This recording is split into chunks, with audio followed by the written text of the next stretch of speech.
To watch this topic in Hindi, skip the video to 2 minutes and 40 seconds. Hello everyone, welcome to another episode of Legal Update. Today's topic of discussion is violation of Article 14 due to inconsistent policy. First, let us see why is it in the news.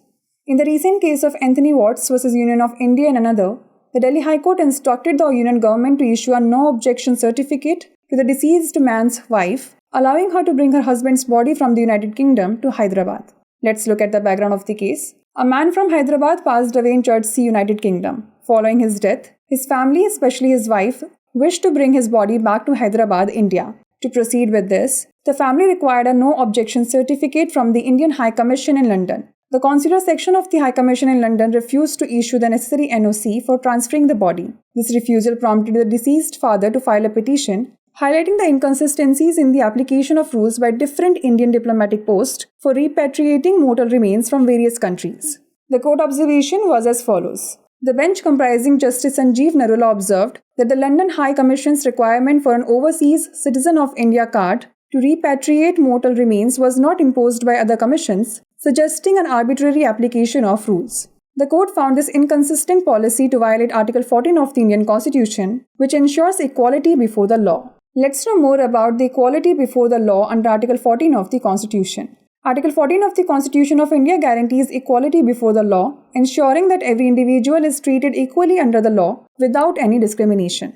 This principle implies that the state must not deny any person equality before the law or equal protection of the laws within the territory of India. Article 14 serves as a cornerstone of the Indian legal system, promoting fairness and justice by safeguarding individuals against discrimination and ensuring that all citizens are treated equally under the law. Let's now discuss a case law related to it. Menka Gandhi vs. Union of India, 1978. The Supreme Court broadened the meaning of Article 21, that is, right to life and personal liberty, and connected it with Article 14, ruling that procedure established by law must be fair, just, and reasonable. Before we wrap up, here's a question for you. In which of the following cases the Supreme Court held that procedure established by law must be fair, just, and reasonable? Menka Gandhi vs. Union of India, Golaknath vs. State of Punjab, K.S. Puttaswamy vs. Union of India, or Minerva Mills vs. Union of India? Send the answer to this question in the comment section. Like, share and subscribe for more such content. नमस्कार, legal update programme में आपका स्वागत है। आज हमारी चर्चा का विषय है असंगत नीति के कारण अनुच्छेद 14 का उल्लंघन। सबसे पहले जान लेते हैं ये चर्चा में क्यों है।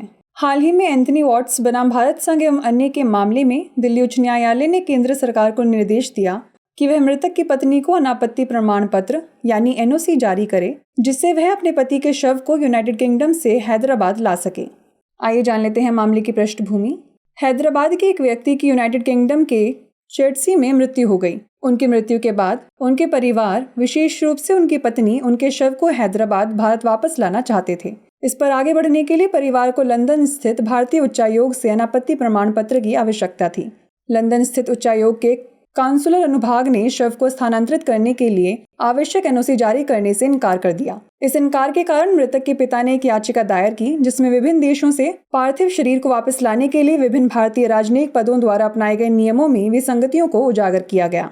न्यायालय के अवलोकन की बात करें तो न्यायमूर्ति संजीव नरूला की पीठ ने कहा कि लंदन उच्चायोग द्वारा शव को वापस लाने के लिए overseas citizen of India card की अनिवार्यता को अन्य आयोगों द्वारा लागू नहीं किया गया, जिससे यह पता चलता है कि नियमों को मनमाने ढंग से लागू किया गया है।